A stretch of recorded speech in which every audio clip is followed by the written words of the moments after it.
Well, hi there folks. Welcome along to this afternoon's session, Keeping the DBA Out of the Database. Before we get started, what I'm going to do, because I know everyone's feeling a little bit tired at the end of the week, I'm sure some people have still got a little bit of a hangover and still feeling sore and sorry for themselves, so I'm just going to get everybody up in the room. We're just going to get a little bit of blood circulating around the body. Just going to have a little bit of a stretch. So guys, just get everyone to stand up. So what I'm going to do is I'm going to get everyone to pop their hands up in the air. And then just put one arm behind. Let's put the other one behind. And then at the back, now let's shake it all out. Doesn't that feel fantastic? But before you guys sit down, I just want you to turn around and just point fingers at everybody that's sitting down at the moment and couldn't be bothered standing up. So guys, I'll get you to sit down. So guys, I'm actually really surprised about the number of people that we've actually got in this afternoon's session. But I heard a little rumour before by a colleague of mine, Greg Lowe, in this morning's session. For those that weren't curled up in bed like me still, apparently I was supposed to have a slab of beer here that I was going to give away to everyone that turned up to this afternoon's session. So unfortunately I don't have a slab of beer, but I do have something a little bit special for you guys at the end, just in case anyway. So look, from talking to people whilst on the stand and throughout TechEd, there's been a lot of interest about this particular topic, keeping the DBA out of the database. We've got two sides of the fence typically. We've got our DBAs that are traditional DBAs. Look, I need to go and rule the world. I need full control over my entire environment. I need access. There's no way you're going to take anything away from me. But then you've got the developers on the other side and also management, and they're going, well, I don't have full access to the environment. I'm able to do my job. Why is it that you need that? And one of the things I enjoy about being a consultant is the opportunity to work with various different organisations around the world. And sometimes while working with them, we come across problems that we really haven't thought deeply about. And this is one of these particular problems, and this has come from some work we've recently done with a large financial services organisation. We're very proud to say that we were actually awarded the Microsoft Data Management Partner of the Year for 2011 based on this particular solution. So really today I want to take you on a journey of discovery and show you how you can start to keep the DBA directly out of the database. So folks, for those that don't know me, my name's Peter Ward, and I'm the Chief Technical Architect for Wardy IT Solutions. I'm a SQL Server MVP. I'm also a Microsoft Virtual Technical Specialist as well, and I'm proud to say I was actually awarded the VTSP of the Year from Microsoft as well. So look, I also run the Queensland SQL Server User Group, and look, I'm just an all-round nice guy. Yeah.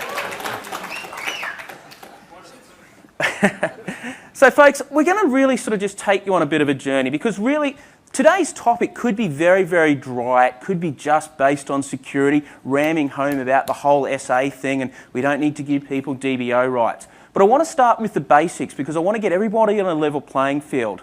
Because often we overlook these basics as DBAs and people that are working with SQL Server. We forget them. So we're going to introduce some of those concepts around best practices for security. Once we've introduced the concept around best practices for security, we're going to look at how we can actually start to remove the elevated privileges that we have in SQL Server today, but enable us to go and do that job.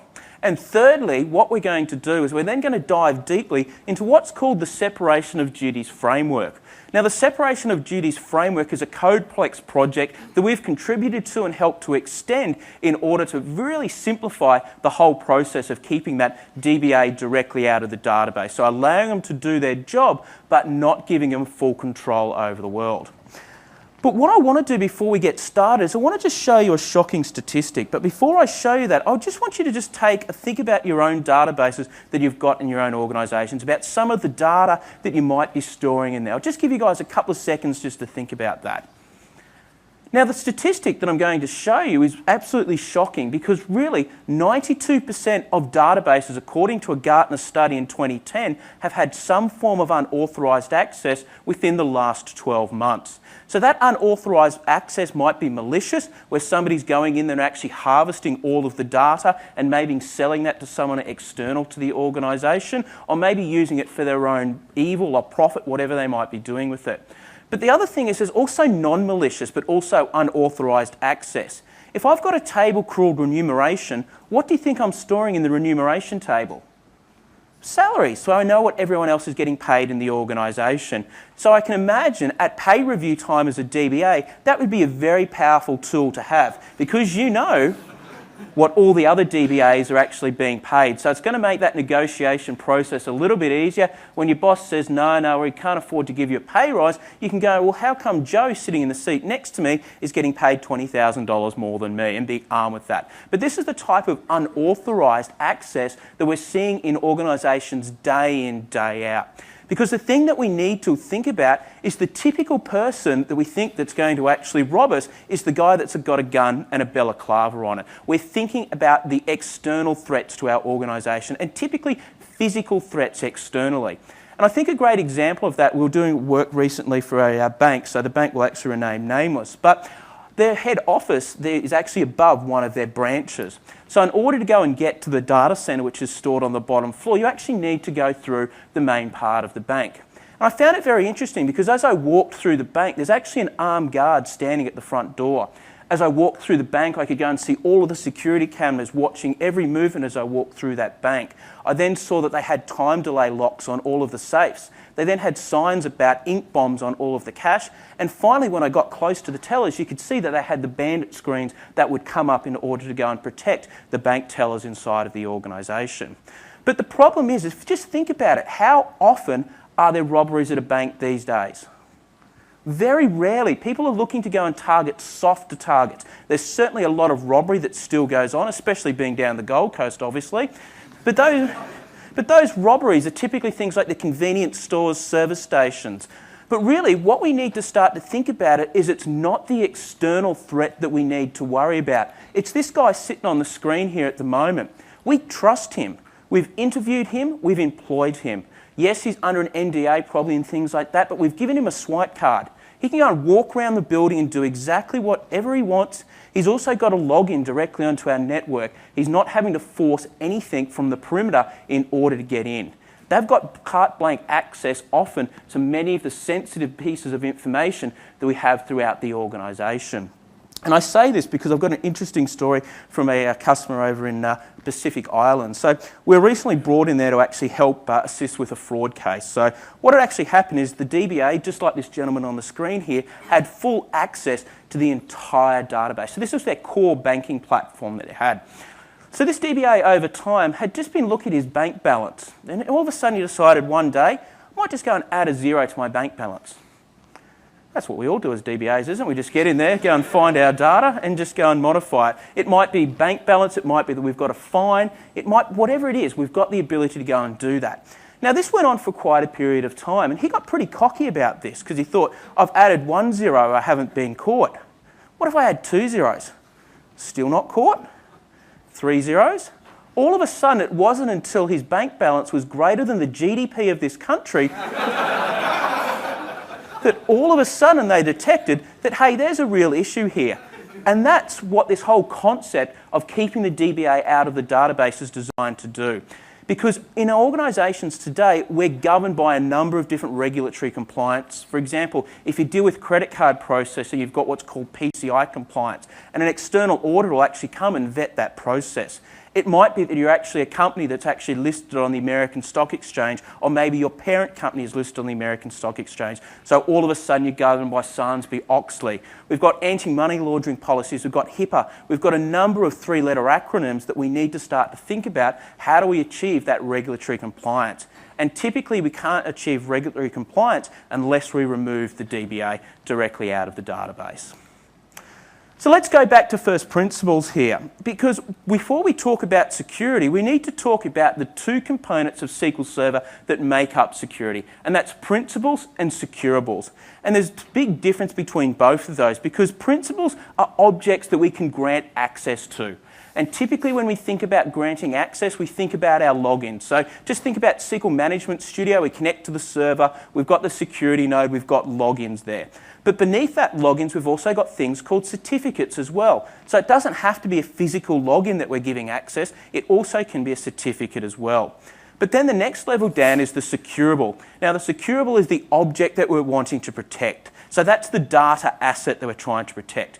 And I call it a data asset because I don't call it a table or I don't call it a view, because in our organisations, data is the second most important asset that we have. People is the first, data is the second. Data is what gives an organisation strategic leverage over everybody else that their other competitors. So that's why we want to start to treat data as an asset and protect it the same way that we would the gold bullion or the cash that we've got sitting behind the bank teller screen, because data is actually more valuable. Because if you think about a bank in that scenario, if a robber comes in and robs a bank and takes all of the money, the bank's still going to survive. If the robber comes in though and takes all of the data, that bank probably isn't going to survive. So that's why we need to start to think about data as an asset that we need to go and protect.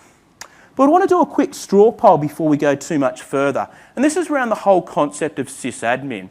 Now, I want a quick show of hands. I just want you to, before we show hands, just take a couple of seconds just to read what we've got on the screen here at the moment. So the question is are permissions checked if a login is a member of the sysadmin server role? Quick show of hands. Who thinks permissions are checked if somebody's a member of sysadmin? Yeah, a couple of people? Yeah, so what actually happens is there's actually an internal permission check algorithm. If I go and pop somebody into a member of the sysadmin server role, I've gone and made them God. They've got full control over that SQL Server instance, and there is nothing that I can do to stop them. I can't go and, deny access on a table. I can't stop them executing a stored procedure. As soon as I put them a member of sysadmin, that's it. Nothing is further checked. They control that box. Is that something that we really want our DBAs to be able to do? Have full control over the entire server? Yes, I want them to be able to run a SQL agent job. Yes, I want them to be able to back up the database. But do I really want them to have access to the credit card detail table? Probably not. And this is what we need to start to think about, is sysadmin is an elevated role that we want to make sure that we limit the membership of. And those members that are in that role, we want to make sure that we audit and go through a governance process around that. So the sysadmin server role, a couple of best practices that we want to do is let's not use it for everyday tasks. Guys, do you log into your local workstations and fire up Outlook using a domain administrator account? Well, why should you do the same thing with your SQL Server instances?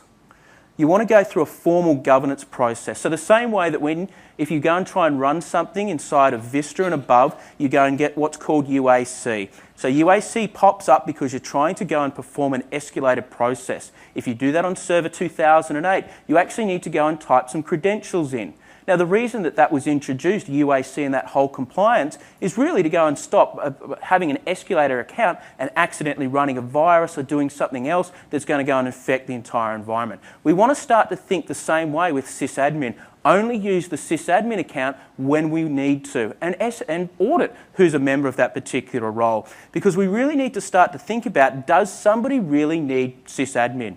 Because often what we might find is that we've got what's called the control server permissions, which may be sufficient.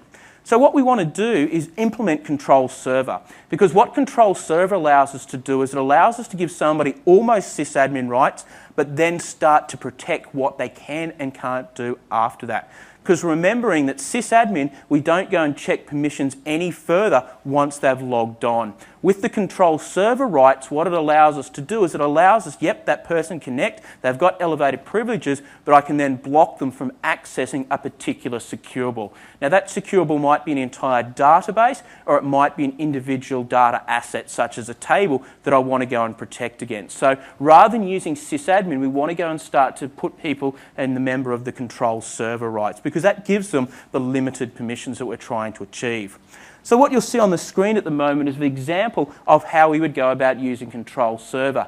So you'll see that what we do is we go and grant control to the particular role. That can be a SQL login, or it could also be a group or an individual Windows account there. So we grant control server, but what you'll see is that we then go and deny alter to any login. So what that means is we then don't allow that person to modify their own login. They can't then escalate their permissions to sysadmin. And what you'll see there is we then go and deny control on that particular table. So in the InventureWorks database, we've got a table called Employee Pay History, which we're then able to block. So this person is now able to log in with very, very high level of rights across the server. They can run DBC this, DBCC do that, whatever it is that they need to do, but we're then able to then block them out of that particular table. So start to think about how you can go and implement control server as opposed to having somebody just the default member of the sysadmin server role.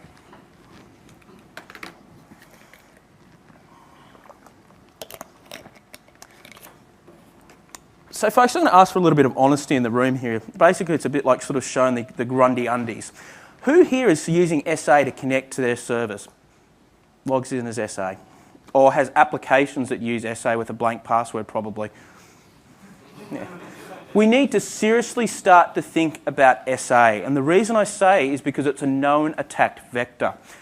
What you'll see actually on the bottom of the slide here is actually came out of a customer's SQL Server logs recently where we're engaged because they were actually attacked.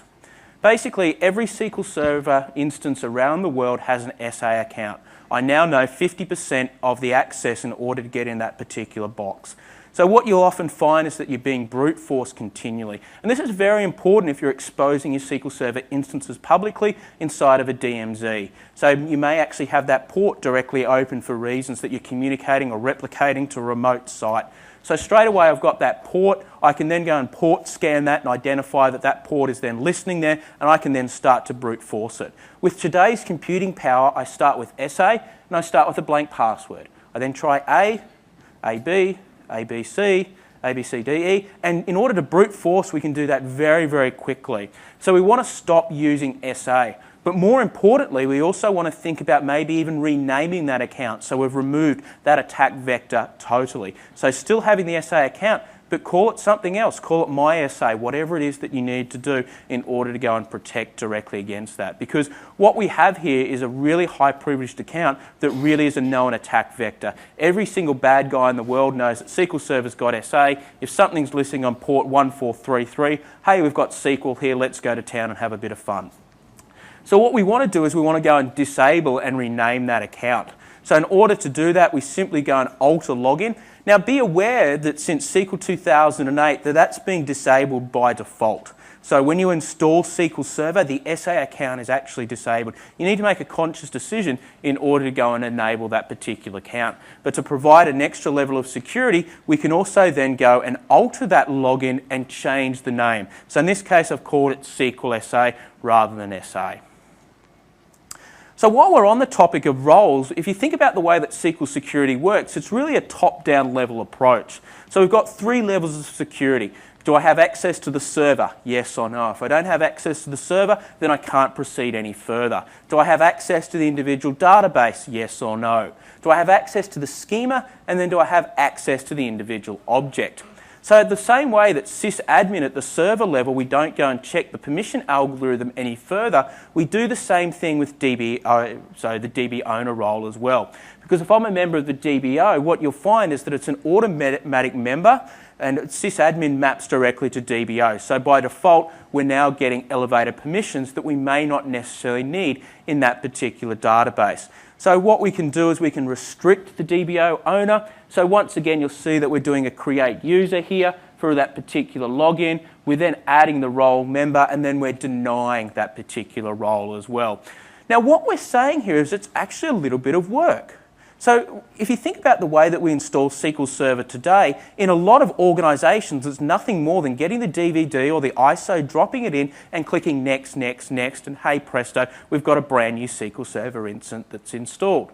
We need to start to think about what are the data classifications of all of our data. What is it that we need to protect? Is it insensitive? Is it commercial in confidence? Is it secret? Is it highly protected? What is the data classification for our data? Because that really dictates how much effort that we need to then go and then start spending on that data in order to then go and protect it.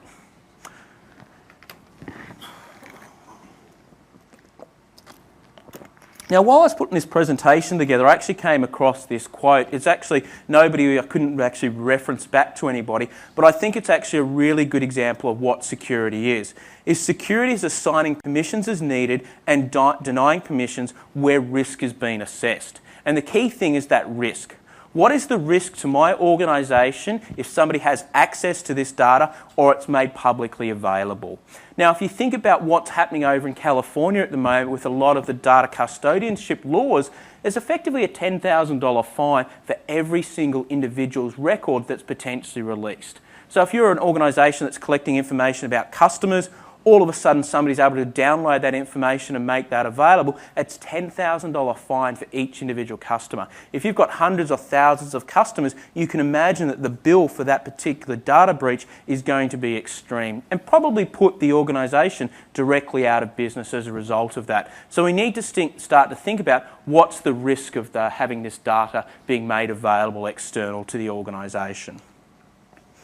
So when we talk about permissions in SQL Server, we've got a lot of granularity, and we can apply this granularity in order to then go and address this risk. We've got over 120 different granular permissions that we can go and apply across the board inside of SQL Server. So these are permissions at different levels. We looked at the control server. We briefly had a look at Alt any on the login and denying that. But these are the different permissions that somebody has. So we need to start to think about what that matrix and what that map for security really starts to look at, because we want to make sure that we don't go and use the fixed server roles. Because who can tell me what the fixed server roles in SQL Server are? So we've got sysadmin, yep, security admin, server admin, yep, backup operator, yep. Yeah, so data readers at the database level, so you've got database level permissions. So we've got basically a handful of. But do you really think that that handful of server roles is going to cover every scenario in your organisation? If I want somebody to be able to go and change the passwords for SQL Server, what role would you put them in today? Security admin? Typically that's what you would start to think about, is putting them as security admin. But you need to start to think is what is the flow-on effect of adding somebody into that particular role, because it also grants the person not only the ability to change a password but create a brand new login. Is that something that I want that same person to do that can change the password? Probably not. So that's why we need to start to think about taking advantage of the level of granularity that we have inside of SQL Server today. So don't just use the fixed server roles that we've got. Think about what the roles are, because we can now go and create our own customised roles in Denali moving forward at the server level. Today we can't go and create our own custom server roles. We can create our own custom database roles, but look forward to what's going to come in Denali with the ability to do that directly at the server level. But we'll show you what you can do today by using the separation of duties framework. So let's dive into a demo. And this demo shows that example that we spoke about there. I've got a help desk user in my organisation and I want to give them the ability to go and change a password. So I'm just going to switch across to the demo machine.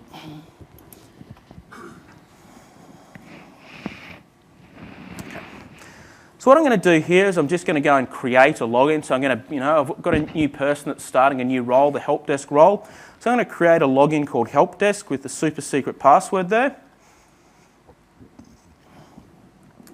What I'm then going to do is I'm going to add them into the security admin fixed server role. So in order to do that, I use the SP add server role and select the login.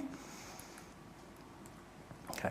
So what I'm now going to do is I'm going to log in as our help desk user here. So you said I go and connect to the database engine, help desk, put my super secret password in. And what you'll see is that when I connect, that I try to access AdventureWorks and I get access is denied. This is what we want. We want to protect, we want to make sure that this person can't get into our databases, but we want to have them the ability to go and simply change a password. So what you'll see now is I'm just going to change my connection here. So I just change my connection and I'll log in as help desk here. Okay. So I'm now logged in as the help desk. You'll see that as the help desk user, because I'm a member of the security admin fixed server role, I can run create login and I can go and create a login called bad help desk. But what I want you to see is if I come across here and go into security and find my own login, say help desk, what you'll see is from a server role, I can't go and add myself to sysadmin. So look, I can't go and escalate myself up to sysadmin. So look, I've been doing a little bit of a reading, so I'm a help desk guy and I've found SQL Server Central, or maybe I've gone and found whatever my favourite forum is, and I've done a little bit of research around this whole SQL Server security thing. And look, I've just decided that, look, I didn't get a pay rise last week, or whatever the case might be. I'm really, really angry with my company and I want to start to do something malicious. So I've gone and armed myself with all of this knowledge that I now have about SQL Server, and I've gone and found that because I'm a member of the security admin fixed server role, I can all of a sudden go and do a create login. So I'm going to go and create a login called bad help desk. what you'll see is I can then go and run grant control server to bad help desk. So what I've done there is I've added myself into that particular level of permissions. I'm now going to log in as the bad help desk person. So connect to bad help desk.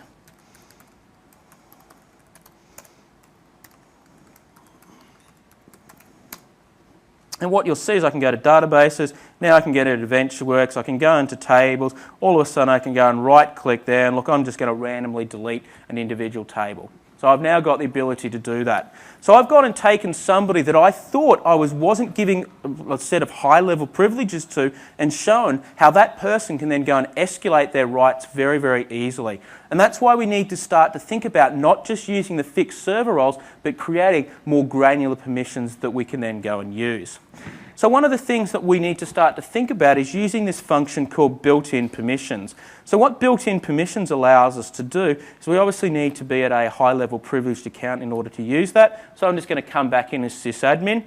It allows us to then go and see what the permissions are based on control server. So that was what we granted in the bad help desk example. So you'll see everything that that person can then go and do. So we need to start to think about whenever we go and create a login, running that function in order to determine and think to ourselves, do I really want that person to be able to create a brand new login? Do I really want that person to be able to elevate that login? So these are the things that we need to think about as DBAs inside of our organisation. So what I'm now going to do is I'm going to do what we should do with this particular login. So rather than adding them into security admin, we can simply go and give them what's called the alter any login. So the alter any login allows them to then go and modify existing logins, but not go and create new logins. So let's go and do that, remove that person. So what you'll see here is I can now go and reset if I change my connection to help desk user.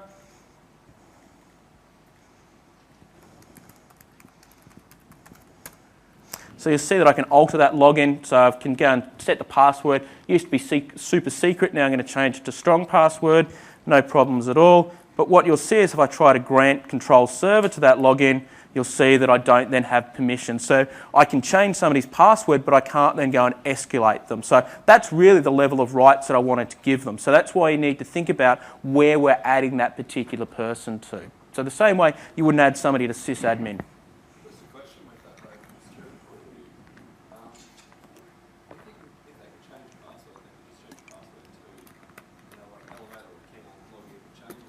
Yep. So, from a security point of view, Yeah. is granting alter any login really equals security?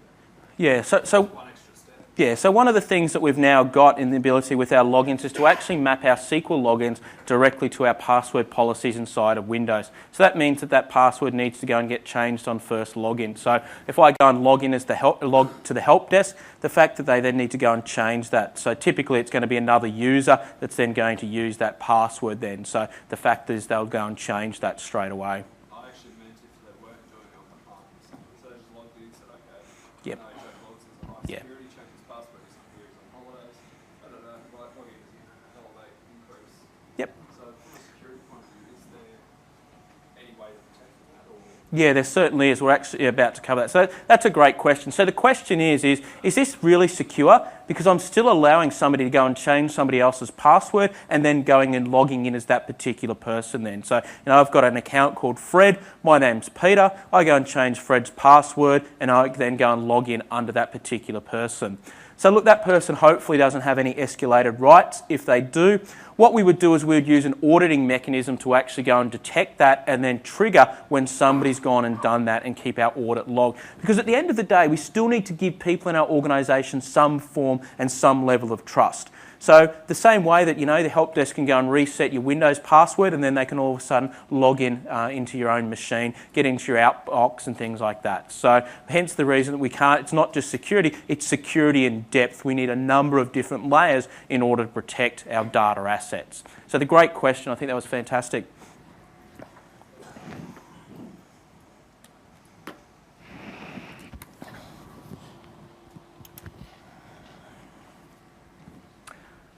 So let's dive back into our deck. And this is exactly where we're going to move on to as auditing. Because if you think about where we've come from with auditing, in previous earlier versions before SQL 2008, the only real way to audit was by implementing what was known as C2 auditing or common criteria auditing. What that was implemented was around a Department of Defense requirement that came out of the US that everything needs to be audited. One of the problems for a lot of organisations is if you couldn't actually audit, SQL Server would stop. So basically it means that you can never have an unaudited event. But the problem with that is it wasn't granular on the level of auditing. It would audit everything. Do I need to really audit all of the hundreds of databases that I may have on a SQL instance? Or is it just the one protected database that I need to? Or it might be just one individual table.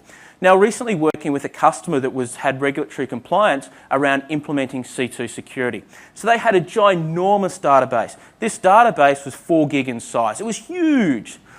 But really, 4 gig is tiny. But in 30 days, how much auditing information do you think was generated by this 4 gig database? Yeah, 6.2 terabytes of audit information was generated. So how do you start to manage that amount of auditing information? And that's why in SQL 2008, they introduced the server and database auditing features. The server and database auditing features allow us to have very granular auditing. It allows us to protect an individual table, even down to the level of when an individual login logs in. So in the scenario that I described before, where that particular DBA was adding zeros, we could implement this auditing to only audit when that particular event occurred. So when this DBA accessed this particular table and performed an update statement, we could capture that and then wrap whatever appropriate mechanism around that. So what we're going to do is we're going to dive into a demo and have a look at how we can go about using auditing in order to start to protect ourselves against insider threats. And this really starts to address, well, okay, if somebody can go and change that password, well, from a perspective, we can then go and see when that has actually happened and then do something and respond accordingly around that.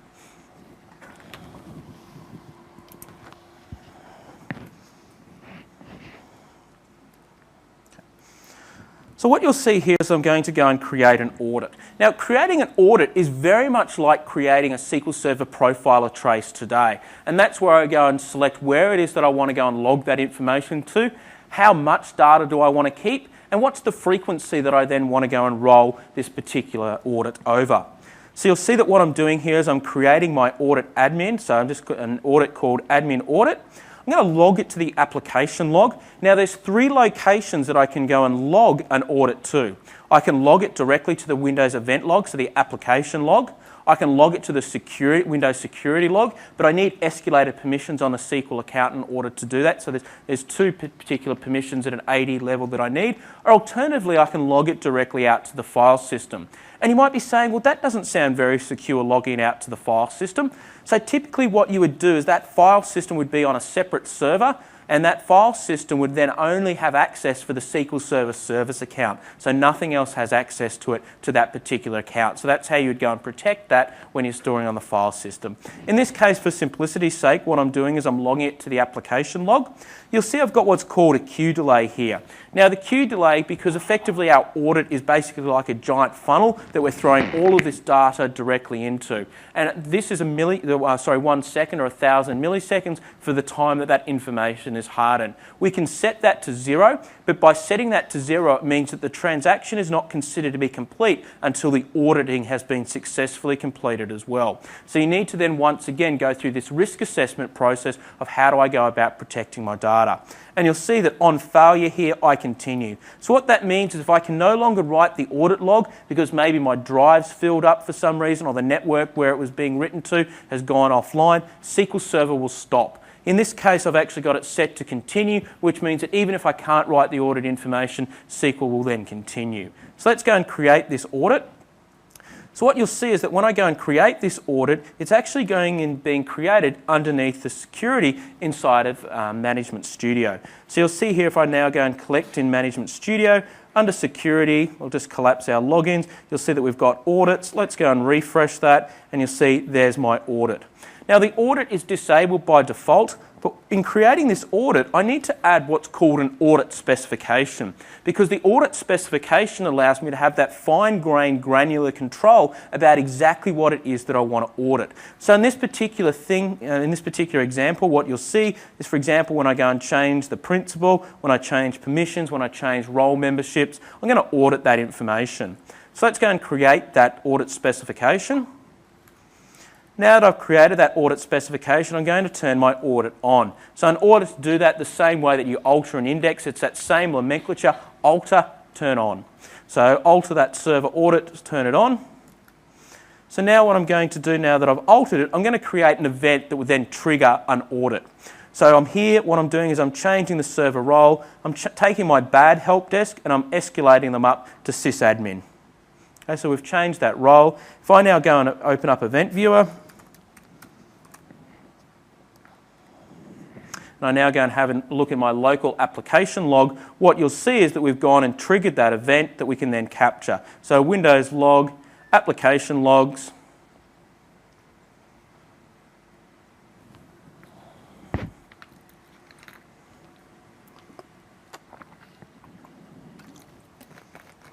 Okay, so there you'll see that we've gone and captured that audit event just here.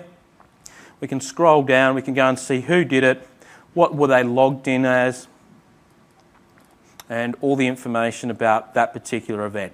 So we've now gone and captured that audit information and can then respond accordingly when that's happened, because we can then go and say, hey, how come Fred Blogs was going and escalating that permission or changing that password when there was no help desk ticket assigned in order to go and do that. So with every solution around security, we also need to make sure that we maintain audit and audit trails so we can then see what's exactly happening from a security perspective. So the same way that you would have change logs, in order for somebody to be escalated into the sysadmin group, typically what it should need in an organisation is that it actually gets sign-off from basically the security team in order to do that. So we have a separate team that then signs that off, gives that permission for somebody to be added to that role. The auditor then all of a sudden raises a red flag and say, hey, there's a problem. Somebody's gone and changed the role membership into sysadmin.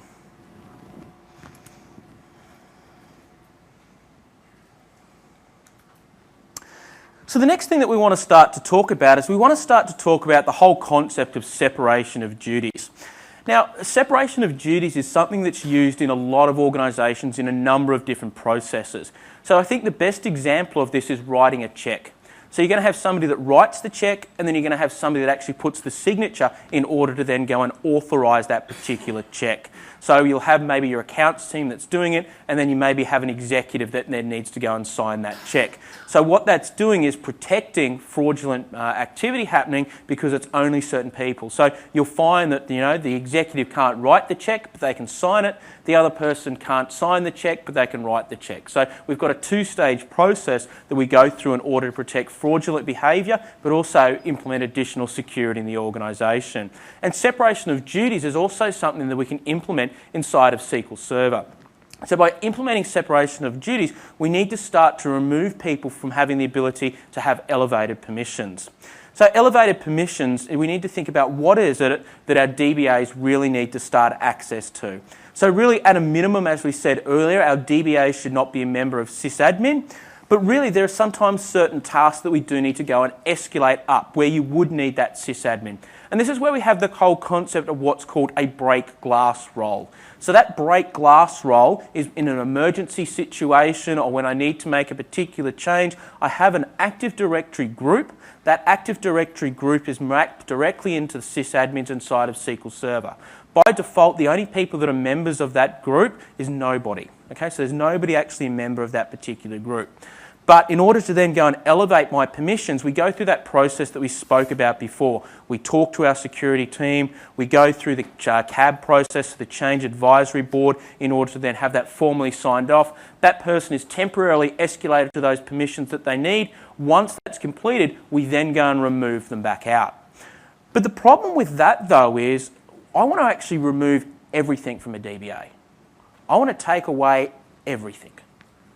I want them basically to be able to do nothing but back up my database, run re-index scripts, whatever it might be. I don't want them to have access to a table or any piece of data directly inside of my database. So what I want to do is I want to allow them to actually manage the container.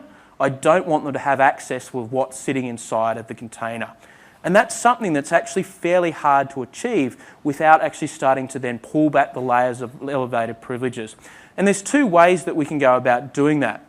And the two ways that we can go about removing the concept of escalated permissions is using what's called execute as, so allowing somebody then execute under the context of a different account. So they logged in as foo, but they can actually run something as bar, so a different account. Or alternatively, going and using a concept that's called signed modules, so signed security modules. And that's where we actually provide a certificate for this particular process and then allow that to be executed. So what we're talking about here is we're talking about, rather than somebody running backup database to disk equals blah or right-click inside of Management Studio, what we're doing is we're going to create a custom wrapper. We're going to create a custom wrapper around that process that enables them to go and perform their job, but only at that particular level. So rather than being a member of backup operator, they now go and run this custom procedure that I've written. Because one of the reasons we don't want to use execute as, and one of the issues that we have around that, is the whole audit trail. So we've spoken about auditability. I want to know who executed exactly that. Was it Peter? Was it Bill? Who was it? When we use execute as, the execution context is not necessarily the caller of that particular stored procedure. So execute as allows us to then run something, but then it's called as someone else. And the best way to do that is have a look at SQL Profiler and really have a look at an example of what goes on under the covers when we go and use execute as. Because what we want to make sure is that we're always executing under the context of a particular user, and we can guarantee that user is the person that's called that. So what I'm going to do here is I'm just going to quickly flick back. Okay, so let's go and open up Profiler here. What I've done is I've gone and created a Profiler template, so one that I've prepared earlier called TechHead that captures the information that I want to capture. So it's going to capture the execution of the stored procedure, but it's also then going to capture the code inside of the procedure. So what I'm going to do is File, New Trace, connect to my local SQL instance. So I'm going to go and choose my template, so TechHead 2011, and run that. Right. So what I'm now going to do is I'm just going to flick across to my next demo. So what I'm going to do here is I'm just going to go and create a database called DBA admin. So let's just go and create that database.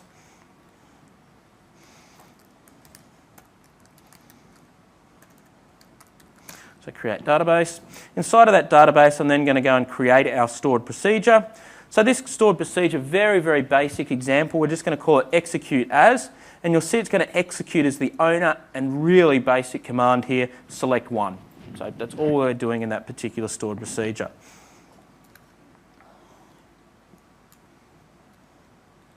Now, create schema as well. Let's do that.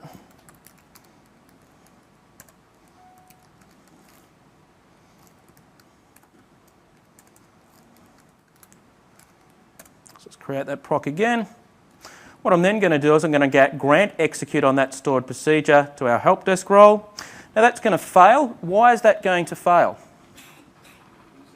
Yeah, I need to go and map that particular user into that database. So what I'm going to do is come back inside of my security tab, find my help desk login, and I'm then going to simply just map that. So you'll see that I then go to my user mappings. You'll see that in DB admin I then just leave them a member of public. Okay, so I'm going to grant them execute now. So we've granted execute on that. So what I'm now going to do is I'm going to log in as my help desk user. So change my connection, back to help desk again. Yeah,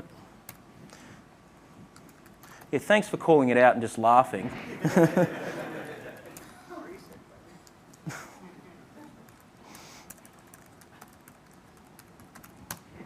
Okay, so now let's go and execute that. But what we want to have a look is we want to then look at what happens inside a profiler then. So we've gone and executed that.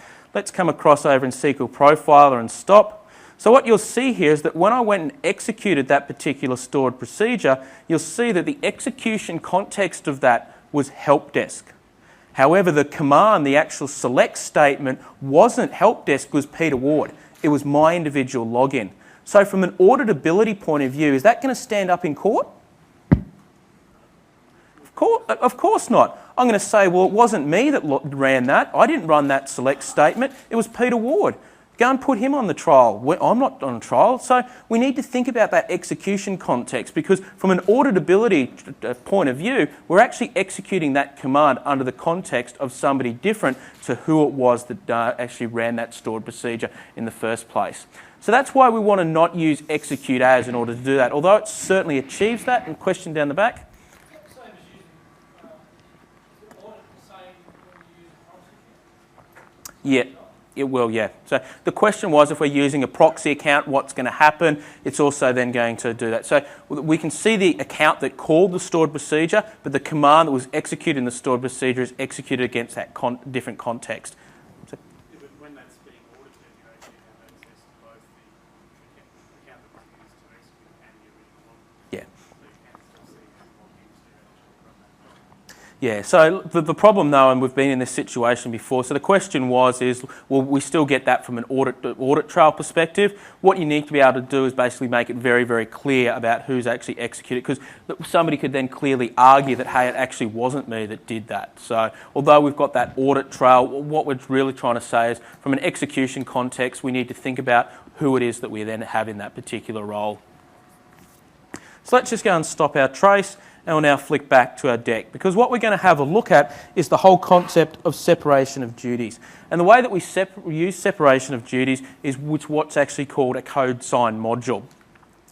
So what the code sign module does is it provides us a secure mechanism in order to then create an execution container that somebody can use that has limited rights. And this is the scenario that we spoke about before, is because a module can be a function, it can be a trigger, it can be a stored procedure, and it can be DBCC commands as well. So all of our consistency checks, our backup databases, and those style of processes. Because what we do is we create a container that allows somebody to execute them, but we can also, from that container, limit what parameters they're able to use, because they don't go and call the underlying existing procedure, they call this brand new procedure. So what we do is we create what's called a sign module. It's reliant on a certificate, so we create a certificate that then goes and signs this particular procedure, and then we grant access directly through that. So somebody runs the stored procedure, they don't go and run the base command. And this whole process is simplified by what's called the separation of duties framework. So let's have a look at how we would go and create a sign module.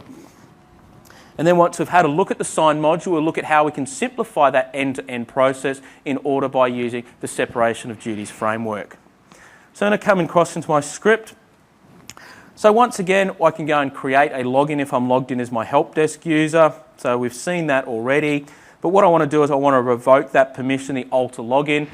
So we no longer have that for the particular help desk user. So I want to remove that. Okay. So what you'll see here is I'm going to configure the environment. So we've already got our database called dbadmin here. So what I'm going to do is I'm going to go and create a master key. So this master key is encrypted directly by a password here. I can use triple DES here as well, or I can also use AES encryption, depending on what the standards in my organisation are. So what I'm then going to do is I'm going to then go and map my login, which I've done previously, and I've already created my schema, so happy days there. But now what I'm going to do is I'm going to create my master key inside of that individual database. So let's go and do that to configure the environment. The next thing I'm going to do is I'm then going to go and create a server certificate. So that server certificate, the important thing about any certificate is I need to back that certificate up. There is no way to go and reverse this without brute force. And with AES 256, it's pretty hard to go and brute force that particular type of encryption algorithm. So the key thing is you'll see that I'm backing this locally up to ctemp. We obviously don't want to leave that on ctemp, we want to remove that away. So in SQL 2008, we can now start to go and store all of our encrypted keys on an encryption appliance, so we can centrally store all of those, but obviously get it off the server, because if somebody's got the key, they can then go and reverse that back. So once again, what I'm going to do is I'm going to move across into my dbadmin database. I'm going to create a certificate inside of the dbadmin database from that certificate that I've already got. So So look, it's a bit of a long-winded process that we need to go, but these are the steps that we need to do in order to go and implement a sign module, because we're signing it by a certificate in order to make sure that we can then validate that the thumbprint is correct, that it hasn't then been changed. So in order to actually ensure that that is consistent, we need to then compare that in our certificate. And that's why we go through that process, because all of a sudden our stored procedure or whatever it is that we're using has a thumbprint that we can then go and validate. So you'll see here I'm then going to go and create a login, and this login is going to be based on this certificate. So I'm then going to revoke connect on this particular certificate, or this login that was created from this certificate, so this person can't actually go and log on to the machine at all. And I go and grant alter on that. Okay, so just execute that. Okay, great. Now, this is where all of the magic happens. Because what we want to be able to do is we want somebody to be able to go and run alter login. But in order for them to run alter login, what we're now going to get them to do is they're going to run a stored procedure called change password. So sysproc change password. So you can see that all the magic that happens in here is we're using the same command, but we're limiting it. So if I was to go and grant the alter login, we saw that we could do things that we didn't necessarily want that person to do. If we put them in member of sysadmin, obviously they can do everything. We put them in security admin, they can still do more than what it is that we want to do. So this allows us to then go and limit this particular user to do nothing else on that SQL Server instance apart from running this particular command, so the change password. They won't have select rights on anything, they won't be able to stop and start jobs. All they'll be able to do is run this particular stored procedure. So you'll see that I'm going to just go and create that. I typically go and create that in my DB admin database, so a secure database. I then go and grant execute on that particular stored procedure. And then I can then go and test the stored procedure. So let's go and log in, change my connection to help desk. Thank you.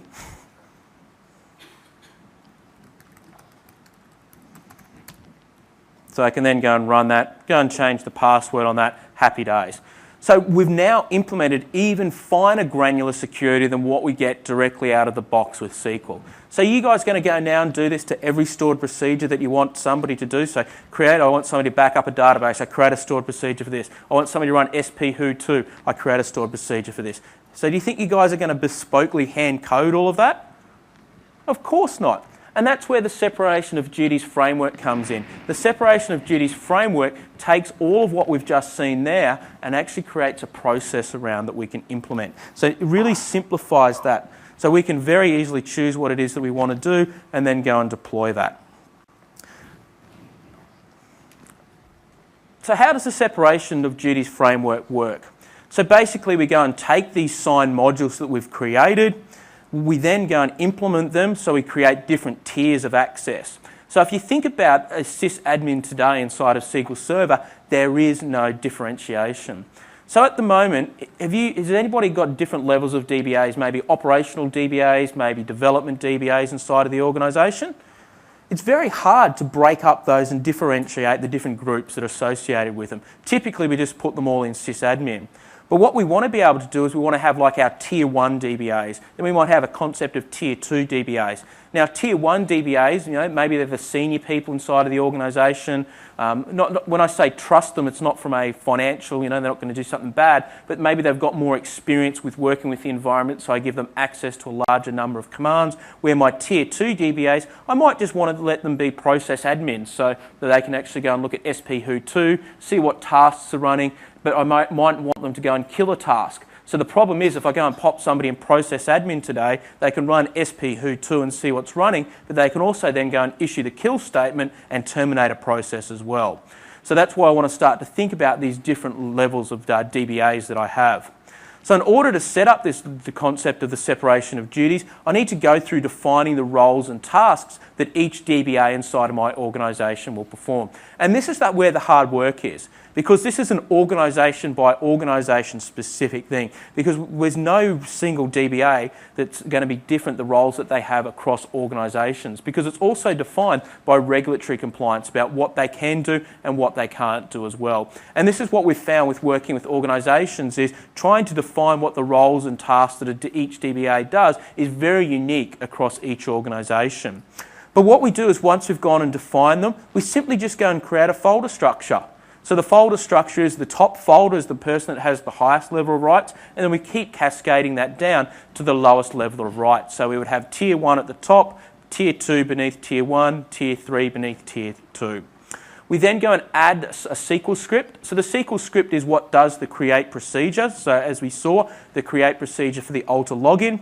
We then go and have a PowerShell script, and this is where the magic happens with this, is the PowerShell script then goes and applies this across our SQL instance, and then we go and map users and groups directly to that. So what we're going to have a look at now is I've got a vanilla SQL Server 2008 R2 with SP1 installed on my machine here. I'm going to walk you through end to end, implementing what we just saw there around signed security modules using the separation of duties framework. Now, as I said before, the separation of duties framework is available as a free download from Codeplex, so you can go and take this and go back to your workplaces and implement it over the weekend.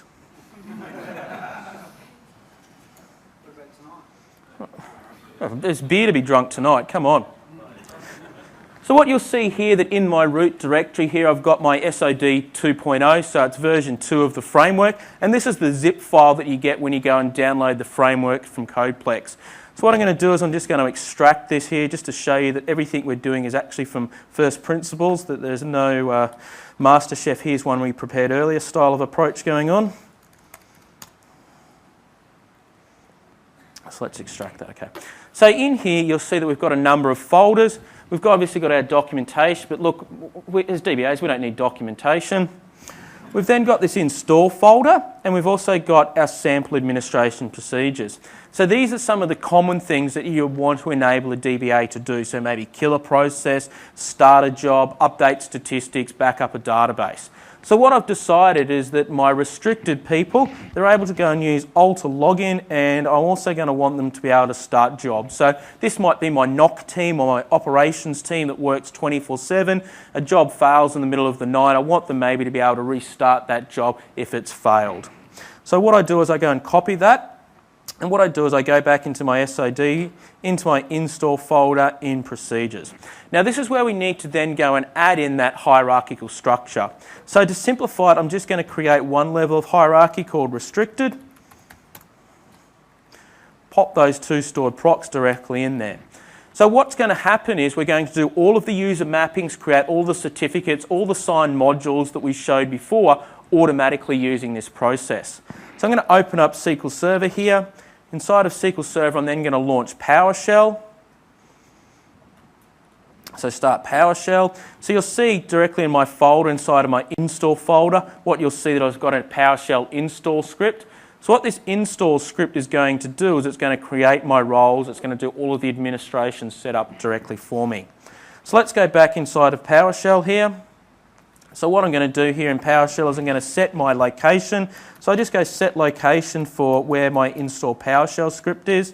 So I set location to be c/sod/install. And then because I'm lazy and not going to be able to type this successor, I'm just going to drag and drop that directly across. So I'm now going to execute this PowerShell script that I've got here.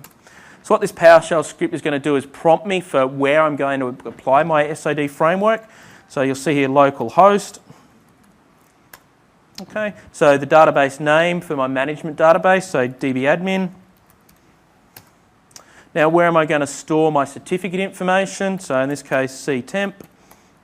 And then I need to give it some passwords. So this is the same process that we went through bespokely using TSQL, but now we've got a nice seamless automated process to do this for us. So I'm now going to go and log give it the password, so ABC123. And you'll see for each of the different certificates that I'm creating and keys that I'm creating, it's prompting me. Okay. So what's happened now is it's gone and executed this PowerShell script. It's gone and created my DBadmin database. And if I go now back into Management Studio and do a refresh, you see there's my DBadmin database. You'll see that under programmability, you'll see that there's my two stored procedures that have been created. I come into security and I've got my login that's been created. So you'll see my login for that certificate. And what I'm now going to do is I'm now going to go and create a new help desk login. And what I'm going to do is I'm just going to map them. And you'll see that when I go into DB admin, you'll see that now there's that restricted role. That restricted role came off that folder structure that I then created. So by adding our help desk user now into that restricted role, what have I done here? No, from SQL authentication. Thank you very much, kind sir.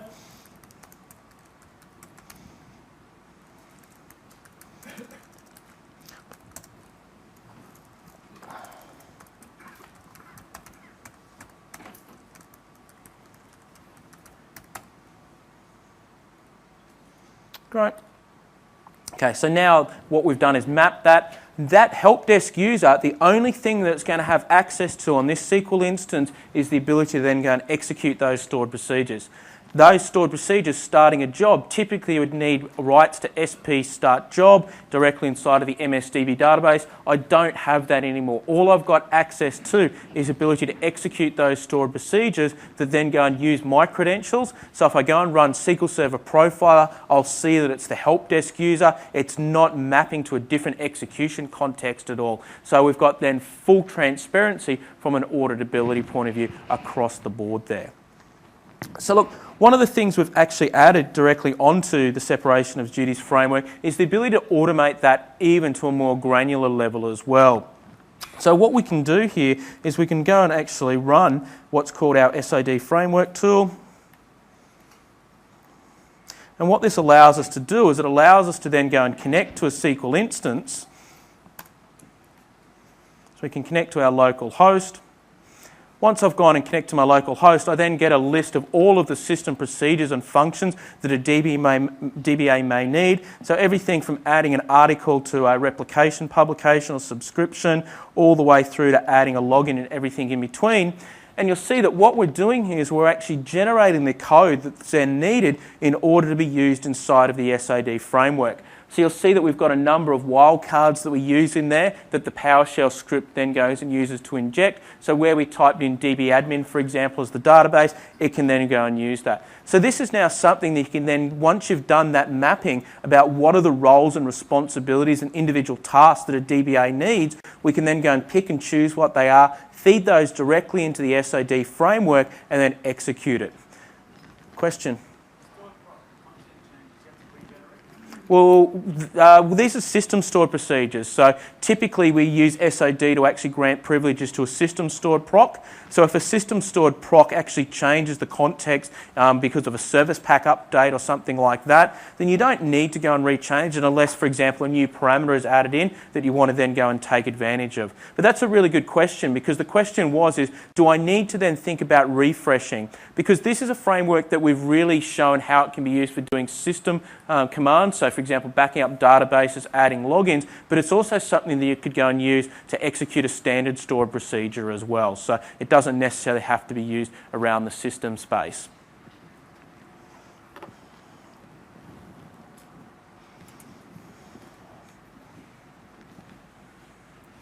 So what we've shown you in the last hour and 5 minutes so far is we've gone and shown you what we can do inside of the SOD framework. We've really shown you that you've got all of the tools that you need today in order to go and keep the DBA out of the database. Now, you might be looking at yourself and going, well, that looks like a fairly complex process in order to do. And really it is. Security is one of the most complicated areas of any ecosystem, whether that's SQL Server or any of the other products that we need to deal with. But what this allows us to do is to actually, when we have scenarios where we do need to have full transparency from an auditability point of view, where we need to go and meet various different regulatory requirements, we have a framework and process in place that allows us to then go and easily manage that. And that's what's called the separation of duties framework. So you'll see that we've got 2 resource links there. So the first is actually the separation of duties framework, and also the SOD utility that we demonstrated very quickly as well. That's a free download that we've made available. We're going to promote that also into the Codeplex, into the SOD library as well. So we can then easily do everything that we've shown in this particular demo. So folks, that really brings us to where we wanted to get to in this afternoon's presentation. I know I'm about all that's between you and the opportunity to go and have another beer.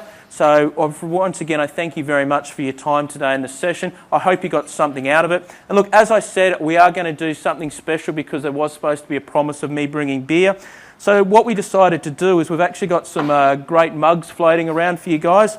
So if you simply just drop me an email, I will then actually go and send you a free mug out to you. So make sure you just go and drop us an email and we'll organise to get a mug out to you, seeing that we didn't have any beer for you. So folks, I'm going to open up the floor to questions because I understand that what we've looked at is probably a really complex topic in a lot of ways and allow you to actually then drill into that a little bit deeper. So once again, guys, thank you very much. Don't forget to fill your eval forms out before you head